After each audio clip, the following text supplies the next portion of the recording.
Welcome back to another episode of MK's Details and Deep Dives. Today we're going to be talking about the main types of polishers or buffers, the names that are used in the industry, so that it can kind of remove that confusion and help you figure out what type of machine is best for you. I'm not going to tell you what specific machine is going to be the one for you, but I will help you narrow down your search so you can figure out the right style for you. Now, kind of the first stepping stone for a lot of people that first want to get some kind of a powered machine instead of working by hand is going to be known as an orbital. These are right here, these are cordless, so you would attach a battery pack to them. This is a 6-inch. And the other one here is a 10-inch. Now this one has the bonnet removed, and kind of the thing that the orbitals are known for and how you can really spot them right away is that they use a bonnet system. This wraps around that built-in kind of foam backing pad that comes on the tool. And these are really designed to apply and remove wax.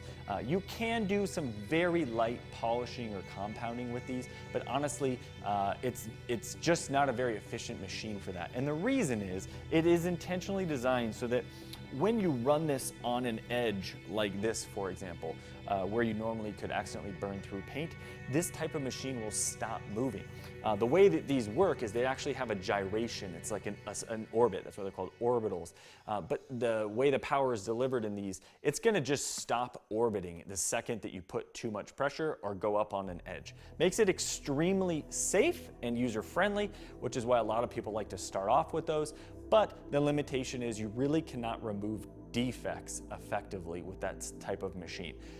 Some people will use them, with a Terry bonnet and use some compound or something. And yeah, you can remove some oxidation or some light scratches, but it's just not a very efficient process. What most people these days are using is going to be a dual action polisher. These are also known as random orbitals, which is different than just an orbital.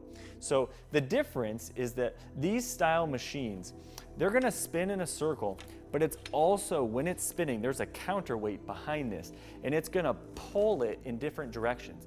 Now, this particular machine is known as a short throw, which means that the distance that that pad moves back and forth is on the shorter end of the spectrum. That particular machine is an 8mm throw. It's a very standard number, very user-friendly, DIY-friendly. There are a lot of machines that use 8mm. It's just not going to be as aggressive as a long throw. So this Bauer long throw, it's still a random orbital DA, but it's going to move 20mm in terms of the distance that it's going to cover because of that counterweight. What that means for you as a user is that that extra distance means for the same amount of time, you're going to have significantly more defect removal, in the ballpark of about 40%. So if you're working on taking out severe oxidation, deep scratches, lots of swirls, on a large vehicle, something like that, then these are really great because it will cut down on the amount of time and effort that it takes in order to remove those defects when compared to any of these options. You can get the job done with a short throw that a long throw would do. It's just going to take you longer if you're doing defect removal. Now, the other trade-off, though, is that because of the smaller action, how far it's moving back and forth, you can get into a tighter space a little bit easier than a longer throw machine. The other thing is, normally you're going to see the short throw machines using a full-size short throw machine would use a 5-inch backing plate or fit a 5-inch pad, and typically long throws are going to use a 6-inch. Now in this case, these are both equipped with a 6-inch backing plate, so you could interchangeably use these same pads on either one. Now the other thing is both of these are going to use a hook and loop. A lot of people call it Velcro. That's a brand name for it, but that is how you're going to quickly attach and detach your pads. You can fit on a dual action or a random orbital. They're going to come with foam pads. There are some microfiber pads that are out there. There's also some synthetic and different types of wool that are coming onto the market in the last several years for these types of machines. Now, in terms of who uses these types of machines, it ranges the full spectrum from a first-time user, it's still a very safe machine, all the way up to hardcore professionals that are charging thousands of dollars to perform a paint correction on your vehicle using a machine just like this. So It's a very wide range of all the different tools, all the different polishers. This is the most versatile of the options out there. And you really can fine tune kind of what you're trying to do based on the speed or the size, type of pad and the type of compound or polish that you're using. Of course, you can also wax with these too. So really it can be your one-stop shop. A lot of detailers are only going to use a random orbital DA to do their work. The final main style of polisher is known as a rotary. These typically, and the main difference here is that spins in a perfect circle as opposed to having a dual action where it's doing two different movements at once. And that trade-off is you can run it at a much higher speed, it stays very balanced and focused, and allows you to remove a lot of material in a very little amount of time. So for some people, like let's say in a production environment in a body shop, this is what you're looking for. You want to take off a ton of material very quickly.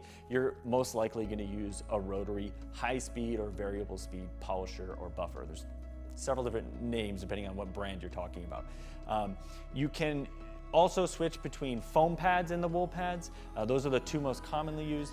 Most often they're used with a hook and loop type engagement. Some of the machines out there can also use a quick disconnect system, but it requires a unique pad in order to do that.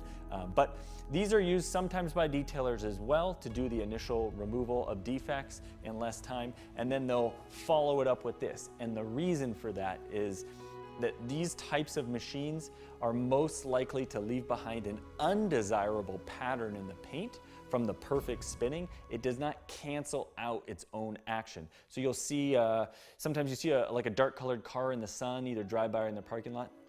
If once I point this out, you will. And you'll see this almost alive, moving, weird pattern in the paint. It almost looks like a three-dimensional hologram or something like that. That's what they're called holograms for.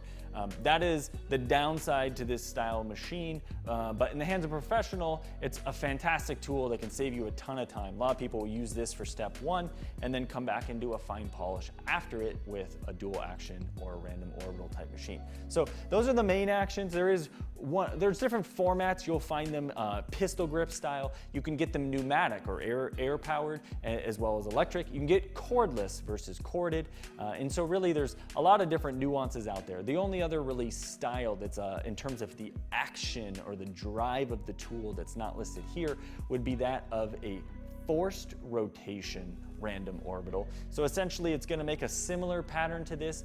They tend to be a short throw, so 8 millimeters worth of action, but the difference with those is that there is actually a gear built into the back of the backing plate or backing pad. Those terms are interchangeable, and that will force the power down into the paint. It's kind of like a hybrid, if you will, of the rotary direct drive as well as a random orbital. There's trade-offs there. Some people really love that style. The advantage to it is it's still safer than a rotary, but it gives you a little more power than a random orbital in some circumstances. And so a lot of people like to have that for a kind of their main defect remover, or they use it in certain paints. Maybe they're getting a weird reaction from using the movement of another style machine. They may mix it up and try a direct drive. They're also known as geared or forced rotation. Those are kind of the terms. Whereas these machines, if you put it on a curve, if you run it on a curve, it will actually slow down. Now, some of these, like these machines have a lot of power, and so if you have it up on a higher speed 4 or 5, up at towards the tops of the speed range, it may not slow down very much on an edge.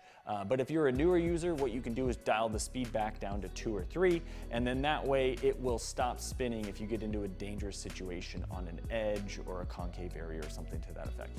Hopefully that answers the basic questions in terms of what style polisher would be right for you. If you have any other specific questions or need help trying to figure out what kind of polisher would be best for your needs and what you're trying to achieve and your skill level, of course, leave them in the comments below and I'll get back to you usually within about 24 hours. As always, I appreciate your support. If you could like and subscribe, that would mean the world to me.